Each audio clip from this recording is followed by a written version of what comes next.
اعتکاف کا مسئلہ تو ابھی آگے چل کر اس کے مسائل آئیں گے، لیکن اعتکاف میں باقاعدہ قرآن کی بہت سی ساری آیات ہیں جن سے اعتکاف کا مسئلہ جو ہے وہ پتہ چلتا ہے کہ حضرت ابراہیم و اسماعیل کو جو حکم دیا گیا تھا کہ میرے گھر کو پاک کرو، ان طہر بیتی للطائفین والعاکفین والرکع السجود، کہ ابراہیم و اسماعیل میرے گھر کو طواف کرنے والوں کے لیے، والعاکفین اور اعتکاف کرنے والوں کے لیے، اور رکوع اور سجدہ کرنے والوں کے لیے پاک کرو۔ تو یہاں پر جب بھی علماء نے اس آیت سے استنباط کرتے ایک مسئلہ بھی نکالا ہے، اور دلائل بھی ہیں خیر اس کے، کہ مکے میں سب سے زیادہ ثواب طواف کا ہے، جو قرآن میں پروردگار نے طواف کرنے والوں کو مقدم کیا۔ والعاکفین نمبر 2 جو ثواب ہے مکے میں وہ اعتکاف کرنے والوں کے لیے، اور اس کے بعد پھر نمازوں کا ثواب۔ جب بھی کہا جاتا ہے کہ مسجد نبوی میں نمازوں کا ثواب زیادہ ہے، اور خانہ کعبہ اور مکے میں جو ہے وہ تمام عبادتوں سے زیادہ طواف کرنے کا ثواب ہے۔ تو بہرحال مکے میں اعتکاف کا ثواب بہت زیادہ ہے۔ ہمارے برادران اہل سنت تو کہ اکثر علماء تو اس کو واجب سمجھتے ہیں اور فرماتے ہیں کہ ہر محلے کی کوئی مسجد ایسی نہیں ہونی چاہیے، ہر محلے کی ذمہ داری ہے کوئی مسجد ایسی نہیں ہونی چاہیے جو اعتکاف سے خالی ہو، ورنہ پورا محلہ گناہگار ہو جائے گا ان کے نزدیک۔ اور زاد المعاد میں علامہ مجلسی نے جو ہمارے ہاں سند معتبر کے ساتھ جو روایت ثابت کہ پیغمبر اسلام رمضان کے آخری 10 دن، درود بھیجیے محمد علیہ وسلم،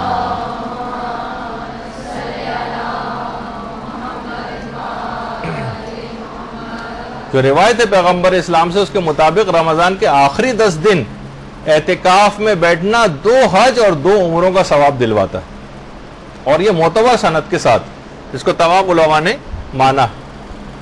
اور یہ بھی کہا جاتا ہے کہ صحن مسجد میں، مسجد نبوی کا جو صحن تھا اس میں پیغمبر اسلام کے لیے اونٹنی کے بالوں سے بنا ہوا ایک خیمہ، اونٹنی کے بالوں سے بنا ہوا ایک خیمہ لگایا جاتا تھا، اور پیغمبر وہاں اس میں رہ کر اعتکاف کرتے تھے، کہ پیغمبر اسلام ہر سال اعتکاف کرتے تھے۔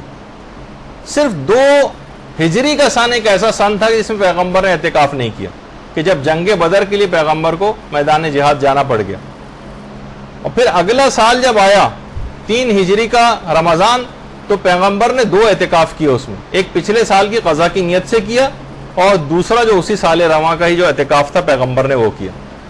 لیکن اس کا فلسفہ بھی ہے کہ ہر انسان کو، آپ نے دیکھا ہے کہ انسان تو انسان، مشینیں جو ہیں ان کو بھی اوور ہالنگ کی ضرورت پیش آتی۔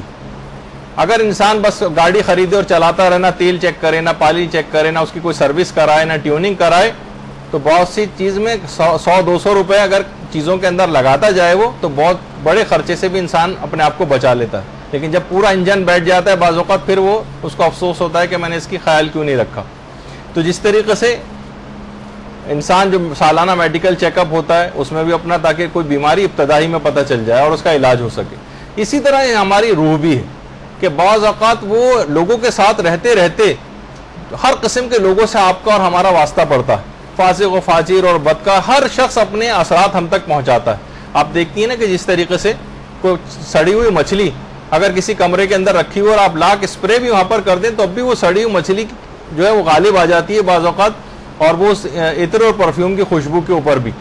تو تمام برے افراد بھی اپنے اثرات ہم تک پہنچا رہے ہوتے ہیں۔ تو ہماری روح کی اوور ہالنگ اور ٹیوننگ کے لیے ضروری ہے کہ ہمیں عام لوگوں سے کاٹا جائے، اور اس کے بعد ہم خاص مسجد کے اندر جو ہے اعتکاف کو قرار دیا گیا، تاکہ سالانہ طور پر اگر انسان اعتکاف کرے، ویسے صرف رمضان سے مخصوص نہیں، عام دنوں میں بھی اعتکاف ہو سکتا ہے۔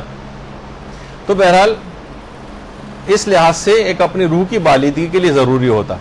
پھر ایک سوال اس میں یہ ہوتا ہے کہ اعتکاف کن دنوں میں کرنا صحیح ہوتا ہے؟ تو یہ بات یاد رکھ لیجیے کہ ہر اس دن اعتکاف کرنا صحیح ہے کہ جس میں روزہ رکھنا صحیح۔ مثلا مسافر اگر روزہ نہیں رکھ سکتا تو اعتکاف بھی نہیں کر سکتا، حائضہ اگر روزہ نہیں رکھ سکتی تو اعتکاف بھی نہیں کر سکتی۔ ہر اس دن جس دن روزہ رکھنا صحیح ہو اس میں ان دنوں میں اعتکاف کرنا صحیح۔ کم سے کم اعتکاف کتنے دنوں کا ہوتا ہے؟ ہماری فقہ میں کم سے کم اعتکاف 3 دنوں کا ہوتا ہے۔ البتہ برادران اہل سنت میں 1 دن کا اعتکاف بھی ثواب رکھتا ہے. لیکن ہمارے ایک دن کا اعتکاف، ایک دن کا نہیں 3 روز ہی کا، کم سے کم 3 دن کا جو ہے وہ اعتکاف ہونا چاہیے، اور زیادہ سے زیادہ پھر 6 دن کا بھی ہو سکتا ہے اور 9 دن کا بھی ہو سکتا ہے اور 12 دن کا بھی ہو سکتا ہے، اس کی اجازت ہے. اچھا، اعتکاف میں کچھ چیزیں جو ہیں حرام بھی، وہ بھی دماغ میں رہے. اعتکاف میں ایک تو خرید و فروخت کرنی حرام ہوتی. مثلا کوئی دوا خریدنا ہے، کوئی کھانا پینا خریدنا ہے، پان، چھالیا، سگریٹ، چائے، ہم نے پیسے دی کہ جاؤ، وکیل بنا کر نہیں، بعض اوقات خود خریدنے کا یہ مسئلہ ہوتا ہے. تو بہت سے لوگ وہاں چیزیں بیچنے بھی آ جاتے ہیں مساجد میں، اس میں معتکفین جو ہوتے ہیں بہت سی چیزیں خریدتے ہیں. خرید و فروخت سے بھی اعتکاف باطل ہو جاتا ہے. تو سوائے اس کے کوئی مجبوری ہو جائے، کھانا کوئی، اول تو یہ خیالی مسئلے ہو جائیں گے، ورنہ کھانے وغیرہ کا تمام مساجد کے اندر انتظام ہو جاتا ہے. مجبوری ہو تو خرید و فروخت ہو سکتی ہے، مجبوری ہو تو نہیں ہو سکتی. مثلا کوئی کاروباری افراد مسجد میں بیٹھے ہیں، اعتکاف میں 3 دن تک بیٹھے ہیں، آپس میں باتیں کر رہے ہیں، ہر طرح کی باتیں کر سکتے ہیں. اب انہوں نے کہا کہ ٹھیک ہے، میں نے اپنا کرائے پہ مکان آپ کو دیا، آپس میں طے ہو گیا، یہ غلط ہے. کوئی کاروباری ایگریمنٹ انہوں نے بیٹھے بیٹھے وہاں پر کر لیا. خرید و فروخت اور اس طرح کے تمام کاروباری ایگریمنٹس کی اعتکاف میں جائز نہیں ہوتے. اچھا، اسی طرح سے خوشبو جو ہے وہ حرام ہوتی ہے اعتکاف میں، بلکہ اس سے اعتکاف باطل بھی ہو جاتا ہے. اور جدال کرنا، اپنے کوئی بحث و تخمیز بہت ہونے لگتی ہے اکثر اعتکاف میں، بحث و مباحثہ ہو رہا ہے، لوگ ظاہر ایک ساتھ اتنے سارے مذہبی افراد جمع ہیں، تو چاہے کسی مذہبی بات پہ کوئی فخر و مباحثہ کیوں نہ کرنا شروع کر دے، یعنی اس طرح سے جدال کرے جس میں اپنی بڑائی اور اپنا فخر کا اظہار کرے اس کے اندر، تو اس سے بھی اعتکاف غلط ہو جاتا ہے. تو بہت سارے اعتکاف کے جو مسئلے ہیں وہ حج کے مسئلوں سے بہت ملتے جلتے ہیں. کہا جاتا ہے کہ اگر اعتکاف کو انلارج کیا جائے تو حج بن جاتا ہے، اور حج کو مائکرو کر دیا جائے تو وہ اعتکاف بن جاتا ہے. بہت اتنے مسائل کے اندر مماثلت ہے آپس میں. تو ہر افراد، ایسے تمام افراد کو کہ جو اعتکاف کر رہے ہیں، اس میں خاص طور پر ایک مسئلہ خواتین کے لحاظ سے ہوتا ہے کہ اعتکاف کے لیے شادی شدہ خواتین کو اپنے شوہروں کی اجازت لینا ہے یا نہیں لینا ہے. تو امام خمینی اور آقا سیستانی کے فتوے میں اگر شوہر کا کوئی حق ضائع نہیں ہو رہا ہے، مثلا شوہر ملک سے باہر گیا ہوا ہے، شوہر مثلا جیل میں ہے، شوہر کوئی اور ایسی پریشانی ہے کہ جس سے شوہر کا کوئی حق ضائع نہیں ہوتا ہے، تو پھر اس کو اجازت لینے کی ضرورت نہیں. البتہ صرف آقا خود یہ فرماتے تھے کہ احتیاط واجب ہے کہ بیویاں اعتکاف کے لیے اپنے شوہروں سے اجازت لیں. یہ ایک اپنی جگہ پر ایک مسئلہ آتا ہے. پھر ابھی آپ نے سنا کہ اعتکاف کم سے کم 3 دن کا ہونا چاہیے. تو یہاں دن سے کیا مراد؟ دیکھیں، دن ہمارے یہاں دن جو کہا جاتا ہے تو 72 گھنٹے کا، 24 گھنٹے کا ایک دن ہوتا ہے، اس کا مطلب ہے کہ 72 گھنٹے. تو ہمارے یہاں کیونکہ دن اردو میں صرف دن ہی کہا جاتا ہے، لیکن عربی میں 2 الگ الفاظ ہیں. ایک تو ہے یوم، اس کو تو 24 گھنٹے کا دن جو کہا جاتا ہے یہ یوم ہوتا، اور ایک ہوتا ہے نہار. یہ جو ڈے لائٹ والا جس میں سورج نکلا ہوتا ہے اس کو کہتے ہیں نہار. تو اعتکاف جو ہے وہ 3 نہاروں کا نام ہے. اچھا، نہار اسی سے نہاری نکلا ہے، جو صبح کے وقت جو چیز کھائی جاتی ہے، اب تو خیر ہر وقت کھائی جاتی ہے، لیکن بہرحال اسی سے ہی یہ لفظ نکلا تھا. تو 3 نہار کا نام ہے اعتکاف. 3 نہاروں میں کیا جاتا ہے. اس میں 2 راتیں تو خود بخود ہی آ رہی ہیں ان کے درمیان. تو اس سے مراد 72 گھنٹے مسجد میں رہنا شمار نہیں ہوتا، بلکہ 3 نہار، یعنی پہلا دن اور رات، دوسرا دن اور رات، اور تیسرے دن صرف غروب تک اس کو جو ہے وہاں پر رہنا ہے. تو 3 دن سے مراد یہ کہ ڈے لائٹ والا جو دن ہوتا ہے وہ اس سے مراد ہوتی. اعتکاف میں ہمارے لیے جائز ہے کہ ہم 3 دن کر سکتے ہیں. 3 دن تو کرنا ہے، چوتھے دن بھی کر سکتے ہیں، لیکن اگر ہم نے 5ویں دن کر لیا تو 6ٹھے دن اعتکاف کرنا واجب ہو جاتا ہے. 6ٹھے دن. تو بہرحال یہ ایک دماغ میں رہے. اس کے کچھ اور مسئلے بھی ہیں لیکن آج اتنا وقت کیونکہ نہیں. اچھا، اعتکاف جیسے میں نے کہا کہ 5 روز اگر آپ نے کر لیا تو 6ٹھے دن واجب ہو جائے گا، لیکن اعتکاف 3 دن کے بعد چوتھے دن کیا تو ہم اعتکاف توڑ کے گھر آ سکتے ہیں. لیکن اگر 5واں دن ہم نے مکمل کر لیا تو اب 6ٹھے دن واجب ہو جائے گا کہ لازمی اعتکاف میں بیٹھے، واجب ہو جائے گا. اچھا، اعتکاف کہاں کہاں پر صحیح؟ تو یہ بات یاد رکھ لیجئے کہ زیادہ تر علماء کا نظریہ یہ ہے کہ اعتکاف ان 4 مساجد ہی میں صحیح ہے کہ جہاں پر پیغمبر اسلام یا امام کے ہاتھ میں جب ظاہری حکومت آئی تھی تو جہاں پر انہوں نے نماز جماعت قائم کی تھی وہیں پر اعتکاف صحیح. اور وہ 4 ایسی جگہیں، 4 ایسی مسجدیں ہیں کہ جہاں پر پیغمبر اور امام کے ہاتھ میں حکومت آئی اور انہوں نے نماز جماعت قائم کروائی، انہی جگہوں پہ اعتکاف صحیح۔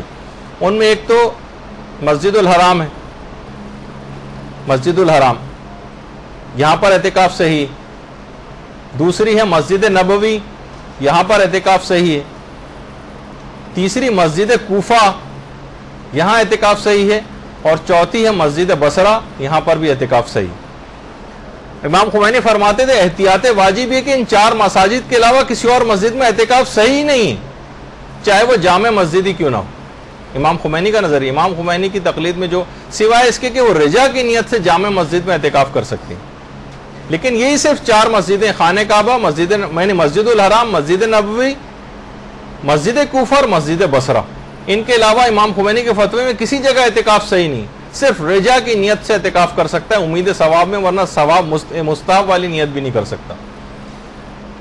تو باقی بھی جو علماء ہیں وہ کہتے ہیں کہ یہ تو بیسٹ جگہ ہیں یہ اعتکاف کے لیے، لیکن جامع مسجد میں بھی اعتکاف صحیح، جامع مسجد میں۔ اچھا، جامع مسجد کی ایک تو تعریف میں لوگوں کو غلط فہمی، کہا جاتا ہے کہ جامع مسجد اس مسجد کو کہتے ہیں جہاں جمعہ ہوتا ہو، یہ تعریف غلط۔ ہر جہاں وہ مسجد کے جہاں پر جمعہ ہوتا ہے وہ تو جامع مسجد ہوتی ہی ہے، لیکن جامع مسجد کی تعریف یہ ہے کہ وہ مسجد کے جہاں پر مختلف علاقوں سے، مختلف محلوں سے، دور دراز سے بھی لوگ آ کر نمازیں پڑھتے ہیں، وہ جامع مسجد۔ کیونکہ اگر آپ کہیں کہ جہاں پر جمعہ ہوتا ہے فقط وہیں پر ہی اعتکاف ہو سکتا ہے تو یہ بات یوں غلط ہو جائے گی کہ بہت سی کراچی کی مسجدیں ایسی ہیں کہ جہاں پر بعض حالات میں جمعے سے بھی زیادہ رش ہو جاتا ہے، جہاں پر جمعہ ہوتا ہے ان سے بھی زیادہ، لیکن وہاں جمعہ ہوتا نہیں، جیسے محفل شاہ خراسان۔ محفل شاہ خراسان میں جمعہ نہیں ہوتا، لیکن اتنے دور دراز آفیسز میں کام کرنے والے، ادھر ادھر گزرنے والے افراد جو ہیں دور دراز سے آ کر وہاں نمازیں پڑھتے ہیں، لہٰذا وہاں پر اعتکاف کرنا صحیح۔ رضویہ کی مسجد، وہاں پر بھی اعتکاف کرنا صحیح ہو سکتا ہے، کیونکہ دور دراز سے گزرنے والے بھی لوگ وہاں پہ آ کے نماز پڑھتے ہیں۔ باب العلم کی مسجد چاہے جمعہ نہیں ہوتا لیکن وہاں پر بھی اعتکاف صحیح۔ ہاں، گلی محلوں کے اندر، بازار کے اندر جو چھوٹی چھوٹی مسجدیں بنی ہوتی ہیں جہاں صرف دکاندار آ کے نماز پڑھ رہے ہیں، گلی محلے میں صرف محلے والے آ کر نماز پڑھ رہے ہیں، وہاں پر اعتکاف کرنا صحیح نہیں۔ تو بہرحال یہ ایک چیز ایسی ہے کہ یہ بات بیان کرنی ضروری ہے کہ اس میں بہت سی غلط فہمیاں پیدا ہو جاتی ہیں۔ انچولی کی مسجد اگر ہے تو اس میں دیکھا جائے گا کہ اتنی بڑی تعداد میں عام طور پر یہاں مختلف علاقوں اور محلوں سے لوگ آ کر نماز پڑھتے ہیں، تو چاہے یہاں پر جمعہ نہیں بھی ہوتا تب بھی یہاں پر اعتکاف صحیح ہو سکتا ہے اگر اتنی تعداد میں، کثیر تعداد میں لوگ مختلف علاقوں سے آ کر یہاں کا نماز پڑھتے ہیں۔ تو جمعہ جہاں پر ہوتا ہے وہ تو ہوتی ہی جامع مسجد، لیکن اس کے علاوہ بھی بہت ساری مسجدیں جامع ہو سکتی ہیں کہ جہاں پر اعتکاف کرنا صحیح ہے، لیکن لوگ عام طور پر اس کا جو ہے وہ ان کے دماغ میں اس کی ڈیفینیشن ذرا غلط ہوتی۔ اچھا، 3 دن آپ کو مسلسل رہنا ہوتا ہے اعتکاف میں، اور مسجد سے باہر نہیں جا سکتے، حتیٰ کہ مسجد سے متصل جو امام بارگاہ ہیں اس میں بھی نہیں جا سکتے، اس میں بھی نہیں جا سکتے۔ اچھا، اگر کوئی شخص بھول کر مسجد سے باہر آ جائے، بھول کر، تو آقا سیستانی اور آقا خوئی کے فتوے میں اس کا اعتکاف باطل ہو جاتا ہے۔ بھول کر بھی اگر باہر آیا مسجد سے، اعتکاف باطل ہو گیا۔ امام خمینی فرماتے تھے کہ اگر زیادہ مدت تک باہر اگر یہ رہا تو اعتکاف باطل ہوتا ہے، لیکن تھوڑی سی بس گیا اور پھر فوراً یاد آ گیا اور واپس آ گیا تو اعتکاف صحیح۔ لیکن آقا سیستانی اور آقا خوئی کے فتوے میں بھول کر بھی مسجد سے باہر چلا جائے تو اعتکاف غلط ہو جاتا ہے۔ اچھا، کب مسجد سے باہر جانے کی اجازت ہے؟ تو یا تو کوئی عقلی ضرورت ہو تو مسجد سے باہر جا سکتے ہیں، یا کوئی شرعی ضرورت ہو تو مسجد سے باہر جا سکتے ہیں، یا کوئی عرفی ضرورت ہو تو بھی مسجد سے باہر جا سکتے ہیں۔ عقلی ضرورت کیا ہے؟ مثلا رفع حاجت کے لیے مسجد سے باہر جانا ہی جانا ہے، وہاں جا سکتے ہیں، اس میں باتھ روم جا سکتے ہیں۔ شرعی ضرورت ہے، اچھا شرعی ضرورت میں بھی ایک بات اور بیان کر دی جائے کہ عقلی، شرعی اور عرفی ضروریات کے لیے جانے کی اجازت ہے۔ اچھا، اس میں وضو اور غسل آ جاتا ہے، بلکہ پہلے وضو کا مسئلہ بیان کر دیا جائے۔ اگر وضو مسجد کے اندر ہی کرنا ممکن ہے تو وضو کے لیے بھی باہر مسجد سے نہیں جا سکتے، اگر وضو کرنا مسجد ہی میں ممکن ہے۔ لیکن یہ اچھا وضو کچھ نہیں، 3 چلوں کے اندر وضو ہو جاتا ہے، مسجد کے اندر بھی ہو سکتا ہے۔ بہت سی جو جہاں مسائل کو سمجھا جاتا ہے وہاں مسجد کے اندر ہی ٹنکی وغیرہ لگا کے پائپ لگا کے کیاری وغیرہ کے اندر پانی نکالنے کا ایک انتظام ہوتا ہے تاکہ لوگ وضو مسجد ہی کے اندر کر لیں، کیونکہ اکثر کراچی کی مساجد کے جو وضو خانے ہیں وہ مسجد کی حدود سے باہر ہیں، تو لہٰذا وہ وضو کے لیے بھی باہر جانے کی اجازت نہیں ملتی. تو آپ کیونکہ اگر آپ اعتکاف نہیں بھی کریں لیکن گھروں کے جو مرد حضرات ہیں یہ اعتکافوں میں جاتے ہیں تو آپ اکثر ان کو صحیح مسئلہ بتا سکتی ہیں. عام طور پر جس جگہ بھی اعتکاف ہونے جا رہا ہو وہاں پر ایک رات پہلے سارے اعتکاف کے مسئلے بیان کرنے چاہیے، ورنہ کیا ہوتا ہے کہ جب مسائل بیان کرنے والے وہاں بیچ کے دنوں میں اعتکاف کے مسائل بیان کرتے ہیں تو اکثر کا 99.99 افراد کا اعتکاف باطل ہو چکا ہوتا ہے. تو کہتے ہیں ہمیں پہلے سے بتایا نہیں، ہمارا تو پورا دن ضائع ہو گیا، یہ والا اعتکاف باطل، اب نئے سرے سے نیا اعتکاف شروع کرو. جو پورا مسجد کا انتظام تھا وہ بالا ہو جاتا ہے صرف ایک انتظامی غلطی کی وجہ سے. اگر ایک رات پہلے ہی اعتکاف شروع ہونے سے پہلے سارے مسئلے بتا بھی دیکھیے گا کہ کتنے مسئلے اس کے اندر آتے ہیں جن سے اعتکاف باطل ہوتا ہے. تو وضو کا انتظام اگر مسجد ہی میں ممکن ہے تو تو وضو مسجد ہی کے اندر کریں. لیکن مسجد میں لوگوں نے کیچڑ مچائی ہوئی ہے اور پانی اچھال رہے ہیں اور جو جس طریقے سے ہو رہا ہے کلیاں کر رہے ہیں اور ناک سے نک رہے ہیں اور بہت ساری اس طرح کی جو حرکتیں جو بہت سارے افراد وہاں پر کر رہے ہوتے ہیں اور لوگ اس کو مسجد کی توہین شمار کریں تو پھر مسجد سے باہر جانے کی اجازت مل جاتی. اچھا، غسل کے لیے اگر بہت سے افراد پہ غسل واجب ہو سکتا ہے، مسجد میں خواتین ہیں اور مخصوص ایام جو ہے وہ آ گئے، اب جو ہے اب تو خیر وہ ہو گئے تو اعتکاف ہی باطل ہو جائے گا، تو پھر فوراً نکلیں اور گھر جائیں. لیکن مرد حضرات کے اعتبار سے غسل واجب ہو سکتا ہے.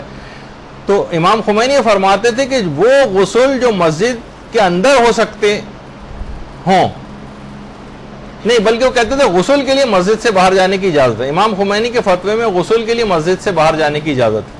البتہ آغا سیستانی اور آغا خوئی فرماتے ہیں کہ اگر وہ غسل جو مسجدی میں ممکن ہو ان کے لیے باہر نہیں جا سکتے. لیکن بہرحال علماء جو ہمارے خاص طور پر کراچی میں مقامی علماء ہیں وہ یہ فرماتے ہیں کہ اس کو لوگ توہین مسجد شمار کریں گے، لہٰذا یہاں غسل کے لیے بھی مسجد سے باہر جانے کی اجازت مل جائے گی. وضو کے لیے کہاں جائیں تو وہ تو آپ نے سن ہی لیا ابھی کہ وضو کے لیے مسجد سے اگر مسجد ہی میں ممکن ہے تو مسجد کے اندر کریں. مسجد میں اگر توہین لوگ شمار کر رہے ہیں پانی وانی گرانے کی اور یہ سب حرکتیں کی جو اس سے پہلے میں نے بتائی اس کی وجہ سے مسجد کی توہین شمار ہو رہی ہے تو پھر مسجد سے باہر جا سکتے ہیں. اچھا، مسجد سے عام طور پر جتنے بھی وضو خانے ہوتے ہیں مساجد کے، یہ تو بہت بہترین وضو خانہ میں نے آپ کو دکھا دیا، لیکن یہ کہ عام طور پر یہ مسجد سے باہر ہوتے ہیں. تو اگر جانے کی اجازت مل بھی رہی ہے بالفرض تو آپ پھر جائیں اور فوراً 2 منٹ کے اندر جو وضو ہوتا ہے وہ کر کے آئیں. اگر ہم وہاں گئے، وہاں کوئی گروپ ڈسکشن چل رہا تھا وضو کرنے کے دوران جو اکثر وضو خانوں میں ہو رہا ہوتا ہے، ہم نے بھی اپنی رائے دینا شروع کر دی لوگوں سے اور احوال پوچھنے لگے اور سنائیے خیریت سے کیا ہیں، جاننے والے مل گئے، آپ کا اعتکاف باطل ہو جائے گا. صرف قدر ضرورت کے تحت جائیے اور 2 منٹ میں کرتے ہوئے بھاگتے ہوئے دوبارہ مسجد کے اندر آ جائیں. ایک تو یہ. اچھا، ان ضروریات کے لیے کتنی دیر جو ہے وہ مسجد سے باہر رہ سکتے ہیں؟ دیکھیے، آتے جاتے جو لوگ ہیں مثلا باتھ روم جا رہے ہیں، جیسے رفع حاجت کے لیے جا رہے ہیں تو رستے میں کھڑے ہو کر کسی سے بات چیت نہیں کر سکتے، ٹائم ضائع نہیں کر سکتے اس طرح سے. اور اگر غسل بھی کرنا ہے تو فقط 2 منٹ والا غسل کر کے آئیں. یہ نہیں کہ وہاں صابن لگا رہے ہیں اور شیمپو لگا رہے ہیں اور خوشبو لگا رہے ہیں اور ڈیوڈرنٹ وغیرہ استعمال کر رہے ہیں، اس میں ٹائم اول تو اس سے تو خوشبو سے اور ہو جائے گا. لیکن اس طرح کی کوئی بھی خوشبودار چیز کا استعمال اس سے بھی اعتکاف باطل ہو جاتا ہے. لیکن اب بالفرض ہم ایسا انتظام کر کے لے گئے جس میں کوئی خوشبو نہیں بھی تھی، تب بھی صابن وغیرہ لگانا اس میں ٹائم لگانا یہ بھی آپ کے اعتکاف کو غلط کر سکتا ہے.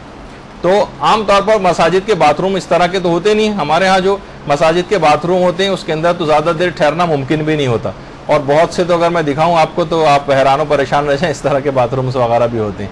تو وہاں تو یہ عام طور پر یہ لوگ یہ سمجھتے ہیں کہ یہ جو اس طرح کے مقامات ہوتے ہیں بیت الخلاء میں جتنا بھی گندا کیا جائے، کیونکہ گندگی کرنے کی جگہ ہوتی ہے تو گندا ہی رکھا جائے، گھر کا یا مساجد کا پارٹ ہے وہ سمجھا ہی نہیں جاتا. تو بہرحال یہ تمام ایسی چیزیں ہیں کہ جو قابل توجہ ہیں، اس پہ بھی توجہ رکھنی چاہیے کہ مسجد رفع حاجت کی جو جگہ ہے اس کو بھی جو صفائی ستھرائی کا خیال ہونا چاہیے. خیر، تو ابھی آپ نے سنا تھا کہ شرعی ضرورت کے تحت مسجد شرعی ضرورت میں وضو غسل آ جاتا ہے، عرفی ضرورت میں پیشاب و پیخانہ وغیرہ رفع حاجت آ جاتی ہے. عرفی ضرورت کے تحت بھی جا سکتے ہیں. مثلا مسجد سے باہر جا رہے ہیں کوئی گواہی دینے کے لیے، اب کوئی شخص پھنسا ہوا ہے ہمیں کورٹ جانا ہے گواہی دینی ہے اس کی، یا مثلا تشییع جنازہ ہے اس میں بھی اکثر علماء نے اس کو عرفی ضرورت قرار دیا ہے. یا کسی شخص کا باپ بالکل مرنے والا ہے, اس کے عیادت کے لیے مثلا جانا ہے, کوئی ایسا قریبی رشتہ دار, تو اس کے عیادت کے لیے جا سکتے ہیں. تو بہرحال مریض کی عیادت کے لیے جانے کی بھی بہت سے علماء اجازت دے دیتے ہیں. تو کسی نہ کسی, اگر آپ ضرورت سے جا رہی ہیں, کوئی شخص کسی ضرورت سے نکل بھی رہا ہے مسجد سے باہر, تو اس کو اس بات کی رعایت کرنی چاہیے کہ مقدار ضرورت سے زیادہ ٹائم ویسٹ نہ کرے, جائے اور فوراً بھاگتا ہوا قریب ترین راہ کا انتخاب کرے, کوئی بڑے روٹ سے نہ جائے. بہت سے علماء کہتے ہیں ممکن ہو تو زیر سایہ بھی نہ, مثلا درختوں کے سائے میں کنارے کنارے چلتا ہوا نہیں, دھوپ میں کنارے سائے سے ہٹ کر جائے. جیسے میں نے کہا نا کہ حج کے مسئلوں سے بہت زیادہ احرام کے مسئلوں سے ملتے جلتے مسئلے ہیں اس کے. اچھا, اور آقا کو یہ فرماتے تھے کہ نماز جماعت کے لیے بھی بہرحال مسجد سے باہر جانے کی اجازت ہے. کسی اور جگہ نہ, جیسے نماز جماعت بہت زیادہ رش ہو گیا ہے, مسجد سے باہر صفوں میں جگہ مل رہی, تو وہاں بھی نماز جماعت کے لیے جا سکتا ہے. ہاں البتہ بہت سارے افراد کے لیے وہ مسئلہ ہوتا ہے جس کو دماغ میں رکھنا چاہیے, سوائے آیت اللہ خامنئی کے جو اس کی اجازت دیتے ہیں. مثلا ہم اٹھے صبح کو, ہمیں ٹوتھ برش کرنے کی عادت ہے اور اچھی عادت ہے, تو کیا ہم ٹوتھ برش کرنے کے لیے جو ہے اور منہ ہاتھ دھونے کے لیے کیا باتھ روم جا سکتے ہیں؟ تو آقا خامنئی تو فرماتے ہیں جا سکتے ہیں, لیکن آقا خوئی, آقا سیستانی وغیرہ کے نزدیک ان کے ہاں اس بات کی اجازت نہیں ہے کہ آپ ٹوتھ پیسٹ وغیرہ کرنے کے لیے جو ہے وہ وہاں اس کے لیے باتھ روم جائیں. ٹھیک ہے, ویسی کلی وغیرہ آپ کر لیں, کسی برتن میں کر لیں, پھر اس کو پھینکوا دیں پانی کو, لیکن اس کے لیے ٹوتھ پیسٹ وغیرہ کرنے کے لیے مسجد سے باہر جانے کی اجازت نہیں ملتی. عرفی لحاظ سے بہت سی چیزوں کی جیسے اجازت ہوتی ہے, جیسے باپ انتقال ہونے والا ہے, وہ وصیت کرنا چاہتا ہے, تو بیٹا اعتکاف چھوڑ کے باپ کی وصیت سننے کے لیے جا سکتا ہے. اچھا, آپ ایک بس جلدی مسئلوں کو بیان کریں, وہ بہت کم ٹائم رہ گیا ہے. مسجد سے باہر نکلنے کا تو مسئلہ بھی آپ نے سن لیا. مسجد کی حدود کیا ہوتی ہیں, تو یہ بات دماغ میں رہے کہ مسجد کا جو ہال ہے, مسجد کی جو چھت ہے, اور مسجد کا جو تہخانہ ہے, یہ مسجد کے حکم میں ہوتا ہے. یعنی مسجد کے ہال میں بھی جا سکتے ہیں, مسجد کی چھت پہ بھی جا سکتے ہیں, مسجد کے تہخانے میں بھی جا سکتے ہیں. مسجد اور خواتین بھی اعتکاف کرتی ہیں, مسجد کے ہال میں جانے کی اجازت ہے. اچھا, مسجد کی چھت پہ جانے کی اجازت ہے. اچھا, اسی طریقے سے جو تہخانے بعض مساجد کے ہوتے ہیں اس میں بھی جانے کی اجازت ہے, ان کو تو مسجد ہی سمجھا جاتا ہے. لیکن جو کیا مسجد کی محراب مسجد کے حکم میں ہوتی ہے یا نہیں؟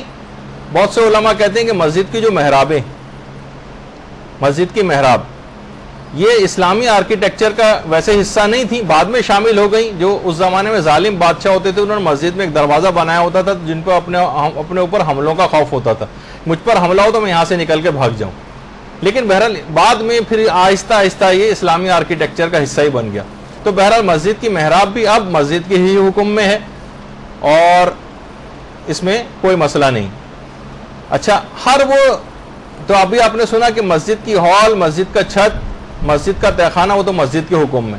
لیکن مسجد کا صحن, مسجد کا مینار یا مسجد کا وضو خانہ, کیا یہ مسجد کے حکم میں ہے یا نہیں؟ یہ آپ کو جنہوں نے مسجد کو وقف کیا ہے مسجد بنانے کے لیے, ان سے پوچھنا پڑے گا.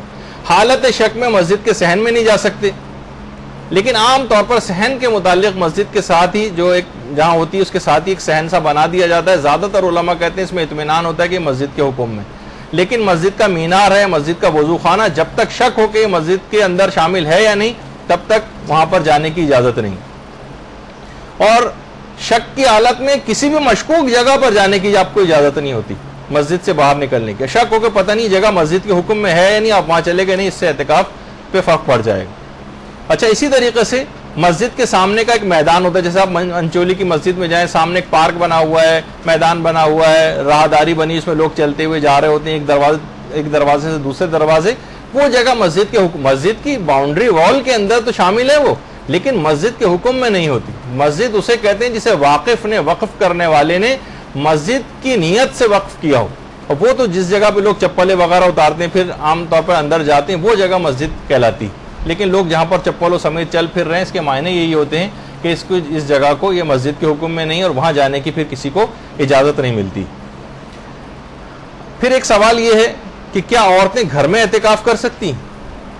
بہت سی خواتین کہتی ہیں بھائی اعتکاف کا ہم اتنا زیادہ ثواب سنتے ہیں, تو کیا ہمیں اس بات کی اجازت ہے کہ ہم گھر میں بیٹھتے ہوئے اعتکاف کر لیں؟